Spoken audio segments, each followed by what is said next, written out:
Alright, so as you can see in the title, we're going to talk about stress and happiness. So, um,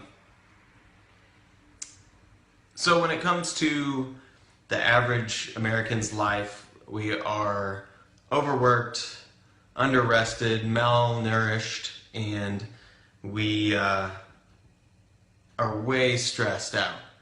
And we're sometimes losing happiness because of this. So that's why I'm going to bring it up today, because it's actually a really big topic. I'm going to try not to talk very long about it. I just want to get it knocked out. So first off, I want to talk about a few things that will come up later in the talk. But like I was saying, we are stressed out because we're trying to do too many things at one time. We are constantly running around. We're running errands, we're checking our phone, we're on our email, we are trying to answer calls and text and drive and watch videos and take care of our families and make money and 10 million things all at the same time. So that is driving you into an extremely stressed situation.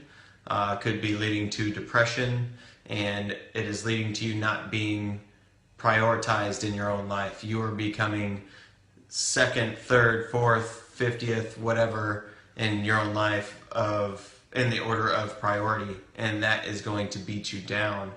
And as the day goes on and we're running through these million things, we are slowly running out of willpower. So each day we wake up and we're almost like a battery. We're fully charged. We have full willpower in the morning, and then as the day goes on, you do things and it slowly drains and it drains and it drains from running errands, doing tasks, working, being hungry, cooking food, driving back and forth from work to maybe going to lunch or dealing with coworkers that stress you out or your boss.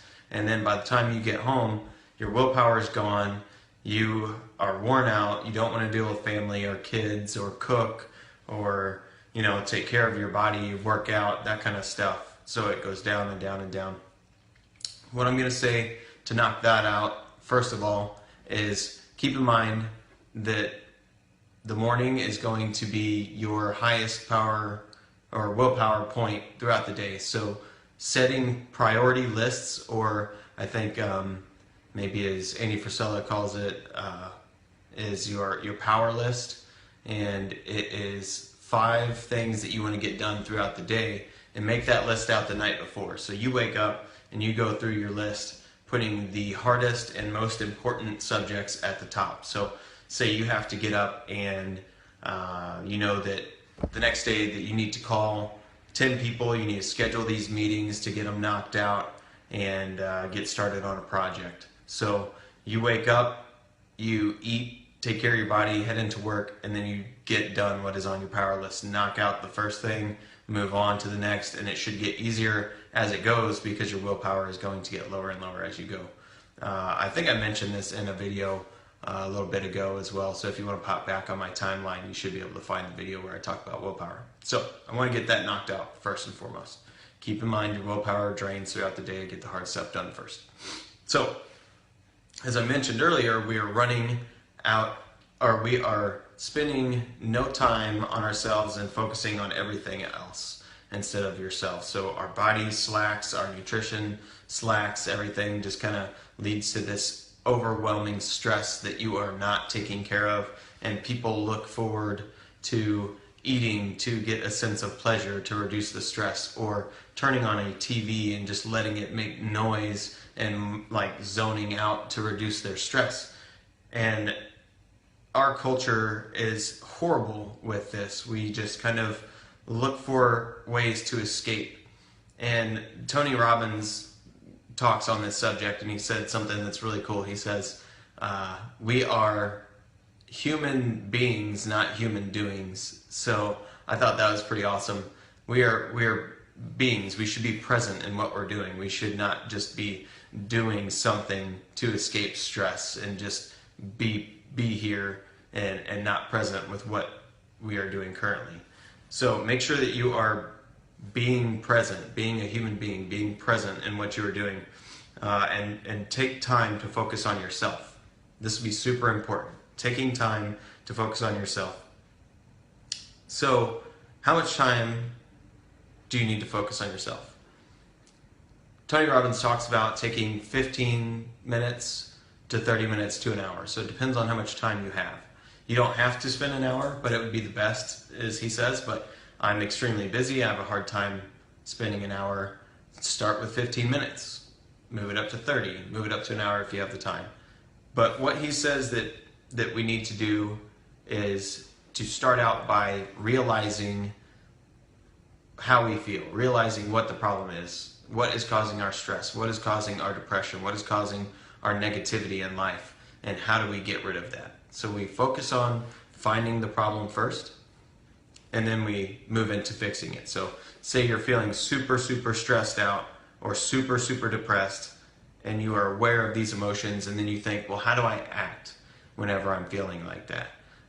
Most of the time, if you see someone that is stressed out or depressed, they're going to be looking down at the ground, they're going to be frowning or not smiling at all, have a really just kind of dull face, and not really opening up to anything, so very closed off. So if you put yourself in this position here and kind of stay there for a while and carry yourself like that around others, you're going to feel depressed. But if you change your body language, it will change how you feel. So that's the first step. Realize your body language. Open up your chest. Look ahead of you.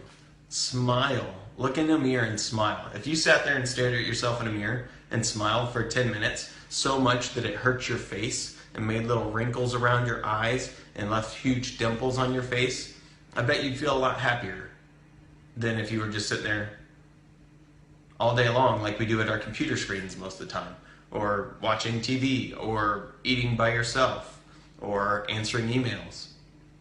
So force yourself to smile. Be present with what you're doing. Smile. Be conscious of being happy.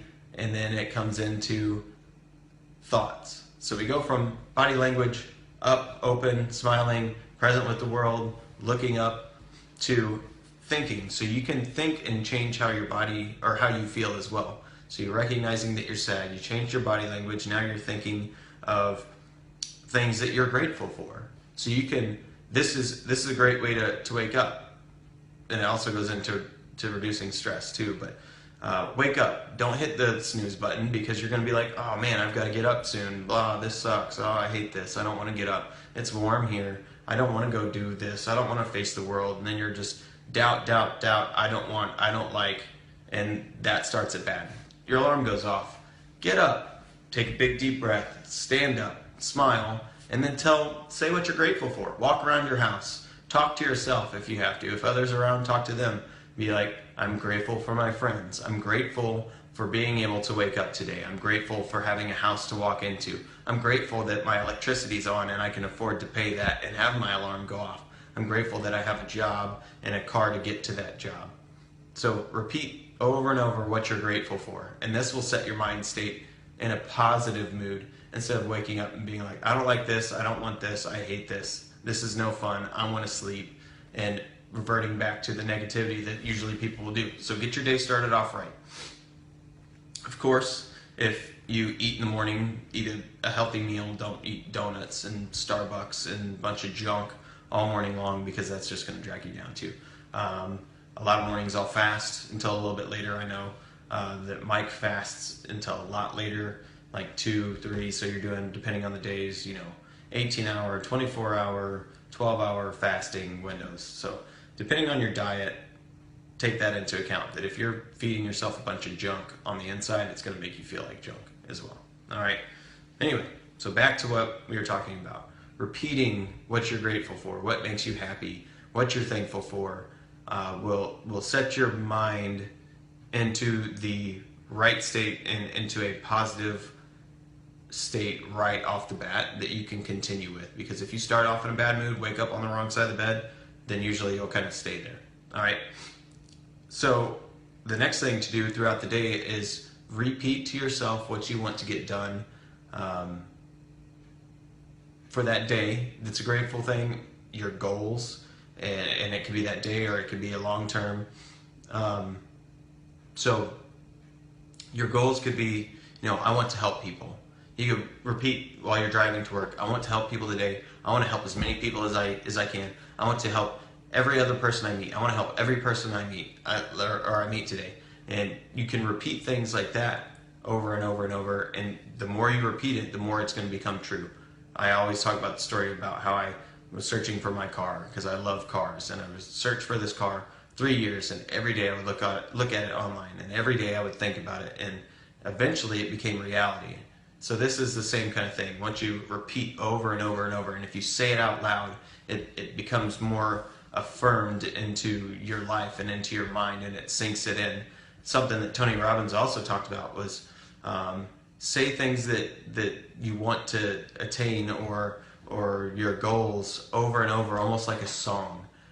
If anyone's been to Disney World and you ride the It's a Small World ride, that thing gets stuck in your head. It's a small world after all, because it's over and over and over and over for however long in however many languages. So if you are listening to a song, or you change the lyrics, or you make your own song of what you want to accomplish or why you're grateful, and you kind of repeat this into a song or a chant or whatever you want to call it over and over and over, then it will reaffirm it and it will really sink it in deep into your head. So do that out loud because it will make it sink in. Make sure you guys are taking time for yourselves.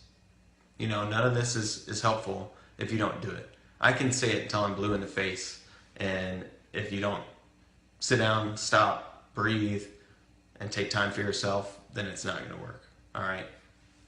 If you guys have any questions about this, please go watch Tony Robbins' video. I think it's, what is it called? Hour of Power, I think. Tony Robbins' Power Hour or Hour of Power.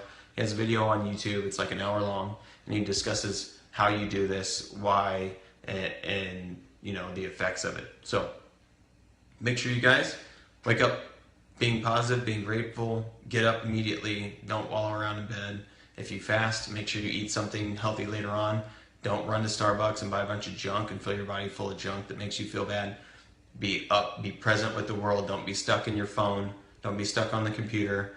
Talk to people, be positive, smile. People like it when you smile. You'll like it when you smile and they smile back at you, make you feel even better, all right? Help people, be grateful, love on people, all right? Cool, well I think that's where I'm gonna stop. I hope it helped. Sorry if I'm a little rambly, I'm tired, but that's all right. I'm gonna try and do another video sometime later this week, probably closer to the weekend. Yes, it is hard to get out of bed when it's cold. It sucks. But just think, the sooner you do it, the quicker you do it, it's kind of like a Band-Aid. If you can get up and get out of bed and just jump and go, then it's going to be a whole lot better than kind of slowly dipping your toe in the water, slowly crawling out of bed. Like I said, your willpower is going to go down. So if you get out of bed right then and there, it's going to feel a whole lot better. All right. Anyway, so I'm going to try and do another video later on this week. I'm still sticking with my goals, guys. I've got them on my desk somewhere. I think they're over here hidden under some papers. But I didn't stop after a month. I'm still going with my videos. I want to keep trying to help you guys as much as I can. I love helping you. It makes me happy. That's one of my goals. I need to repeat it every day. I'm going to help as many people as I can. I don't care what it costs me. All right, guys. I'll talk to you later. If you have any ideas or topics you want to talk about, please let me know. I will do research. I will talk about it. And I just hope you all listen. All right. Talk to you later.